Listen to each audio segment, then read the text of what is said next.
Hace 35 años, el catalizador del nerviosismo en las humanidades fue el estructuralismo. 15 años atrás, la semiótica y el postestructuralismo. 10 años atrás, el posmodernismo. 5 años atrás, la deconstrucción. El año pasado, la corrección política. Este año, los estudios culturales. En el video pasado hemos hablado de manera breve sobre la escuela de Birmingham, pero lamentablemente no lo hemos abordado con la profundidad necesaria para que puedan entender por qué dicha escuela ha sido de gran influencia en el progresismo actual. Así que en este video vamos a abordar el origen de dicha escuela, su metodología, su relación con la política, y también vamos a explicar por qué dicha corriente ha dado un golpe letal a la teoría marxista. Bienvenidos al Templo de Delfos.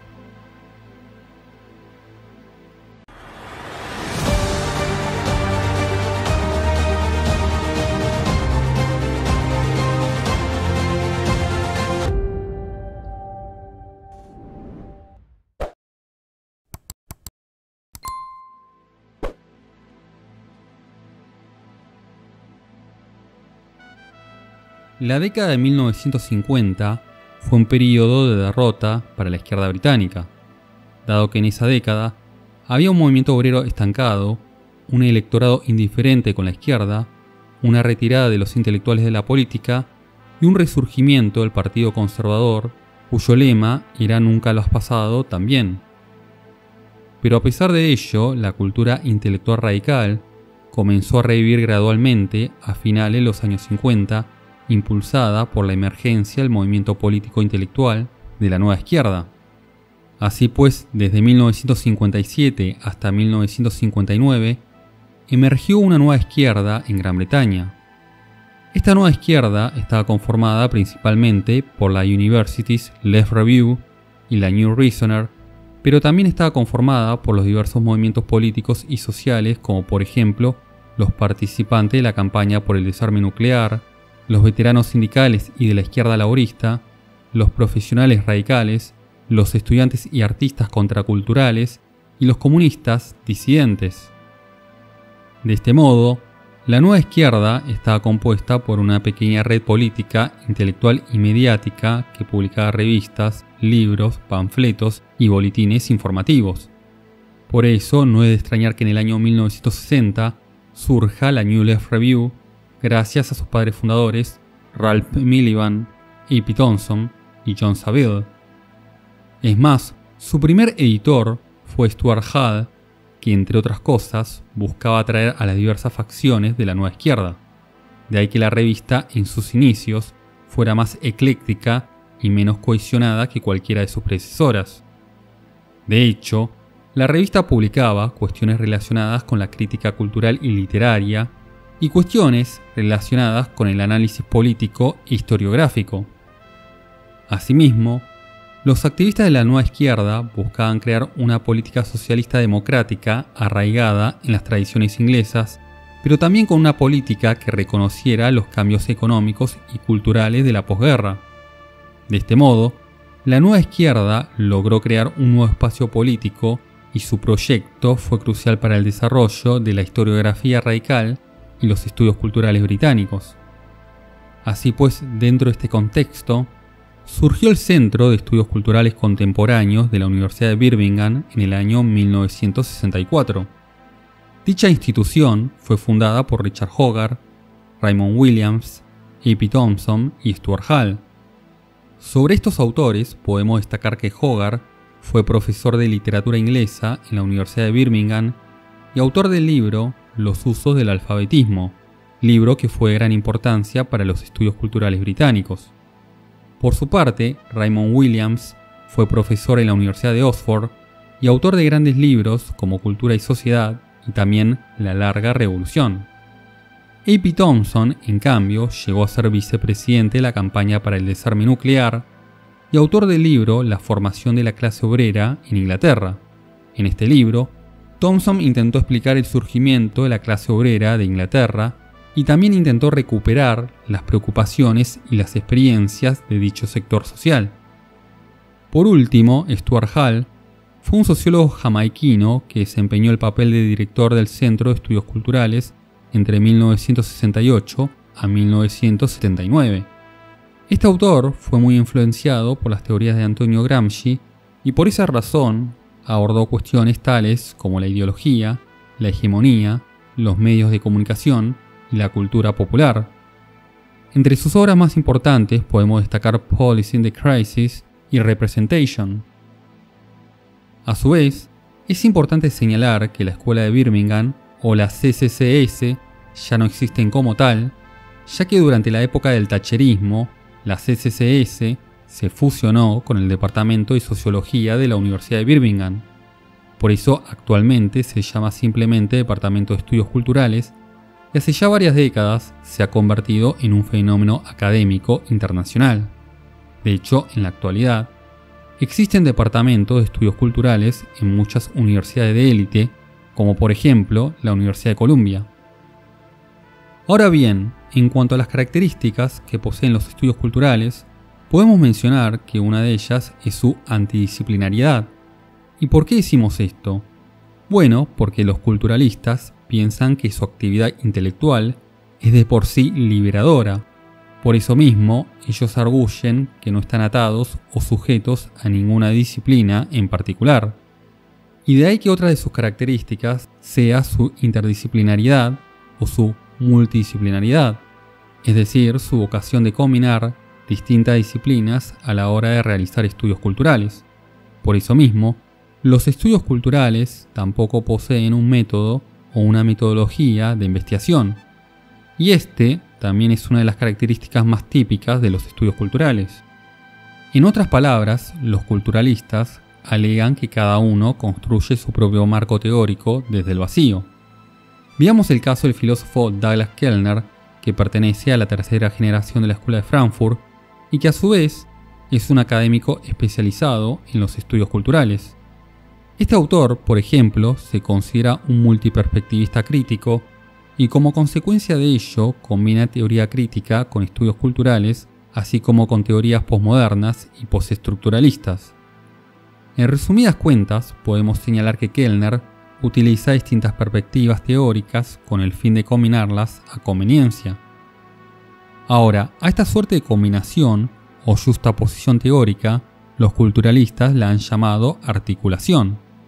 No obstante, este concepto, acuñado por Stuart Hall, ha variado de significado a lo largo del tiempo. Por eso, algunos académicos han señalado que este concepto ha devenido en una categoría que se utiliza simplemente para señalar relaciones, contactos, acercamientos, justaposiciones, homologías, etc. Por otra parte, es importante recalcar que la Escuela de Birmingham ha sufrido distintas transformaciones a lo largo de las décadas. Por ejemplo, en sus orígenes, la Escuela de Birmingham era simplemente marxista. Luego, a finales de los 60, los estudios culturales adoptaron las teorías gramscianas y althuserianas.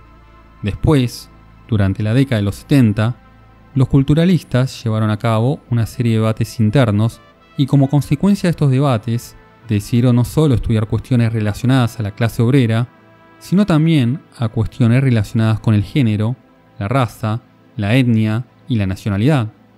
Y finalmente, a mediados de los 80, los culturalistas adoptaron las teorías posmodernas y postestructuralistas.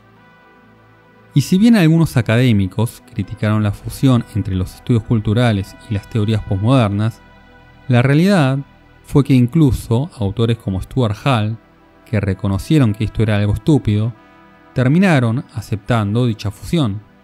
Escuchen lo que decía. Las extrapolaciones sobre el universo que hace el posmodernismo son de plano salvajemente exageradas e ideológicas, basadas en tomar sus propias metáforas en sentido literal, lo cual es incurrir en un estúpido error. Pero no me malentiendan, en verdad aprecio la genuina apertura del posmodernismo ante estas nuevas tendencias y fuerzas culturales. Ahora bien, una de las características más destacadas y llamativa de la Escuela de Birmingham fue su militancia política y su vocación por librar una guerra cultural. Tanto es así que autores como Alan O'Connor aseguran que los estudios culturales no son una tradición académica, sino una empresa con compromisos políticos. A su vez, otros autores como Grammer Turner lo han caracterizado como un movimiento con objetivos críticos y políticos. También, otros autores como Treichler y Grossberg han afirmado que los culturalistas entienden su trabajo no solo como una crónica del cambio cultural, sino como una intervención en él como activistas políticamente comprometidos. Y de hecho, otros autores como Megan Morris han considerado a cada culturalista como un intelectual freedom fighter. No obstante, dicha guerra cultural no obtuvo grandes resultados políticos y además, la realidad es que los culturalistas no lo hicieron para alcanzar la revolución socialista. De ahí que autores como Colin Spark hayan señalado que los culturalistas, desde su nacimiento, fueron campeones de la democracia, y autores como Sardar y Van Loon hayan proclamado que los estudios culturales sirven para comprender y cambiar las estructuras de dominación en todas partes, pero en las sociedades industriales capitalistas en particular. De hecho, otros autores como Douglas Kellner señalaron que los culturalistas abandonaron los grandes relatos para así enfocarse en lo heterogéneo, lo específico y el micronivel de la experiencia cotidiana. Es más, Stuart Hall, quien llegó a pensar que la cultura popular era el sitio donde el socialismo iba a ser construido, terminó señalando que el posmodernismo es intelectualmente seductor. El problema fue que las teorías marxistas fueron fuertemente cuestionadas por los propios académicos culturalistas. Escuchen lo que decía Colin Spark sobre esto. El rasgo más obvio del marxismo es que éste daba a la clase trabajadora, y en particular al proletariado industrial, un rol absoluto como portadora del socialismo. Desgraciadamente, en la Gran Bretaña de 1968, esta no era una afirmación muy útil. En consecuencia, resultó necesario hacer cierto número de ajustes, para no decir revisiones, a la teoría original. Otros autores, en cambio, como la posfeminista Angela McRobbie, han señalado que el debate sobre el marxismo en los estudios culturales tiene que darse en algún momento, pero lamentablemente, este debate aún no se ha realizado y sinceramente dudo que algún día se realice. En todo caso, también tuvieron que aparecer otros autores que accedieron a hacer trampa para vender al postmarxismo como una suerte de nuevo marxismo. Escuchen lo que decía Dee Hebdish. Y sin embargo, se trata de un marxismo que ha sobrevivido, retornando quizás algo más ligero sobre sus pies, tambaleante al principio, un marxismo más inclinado, tal vez a escuchar, a aprender, a adaptarse y a apreciar, por ejemplo, que palabras como emergencia y lucha no significan solo pelea, conflicto, guerra y muerte, sino nacimiento, la perspectiva de una nueva vida emergiendo, una lucha hacia la luz. Sin embargo, la historiadora marxista Ellen Wood ha dejado en claro que el posmarxismo no tiene nada que ver con las teorías marxistas. Y si no nos creen, les recomiendo que lean su libro Una política sin clases, el posmarxismo y su legado. Asimismo, autores como Colin Spark han documentado y explicado la separación entre el marxismo y los estudios culturales. Escuchen lo que dice. Para la época en que los estudios culturales estaban experimentando su internacionalización, su elemento específicamente marxista ya estaba en declinación. Retrospectivamente está claro que los desarrollos teóricos en la corriente principal de los estudios culturales en la década de 1980 constituyeron un lento movimiento, aparte de cualquier autoidentificación, con el marxismo. Dentro de este contexto, también podemos agregar que el concepto de clase viene desapareciendo en los estudios culturales. Tanto es así que Martin Barker y Anna Visser han señalado que el concepto de clase cada vez se utiliza menos en los estudios culturales. Es más, en los estudios culturales actuales, los términos clase social, revolución, lucha obrera y proletariado han sido reemplazados por términos como inclusive, diversity, representation, identity, queer, feminism, etc. Pero los problemas para los culturalistas no terminan aquí.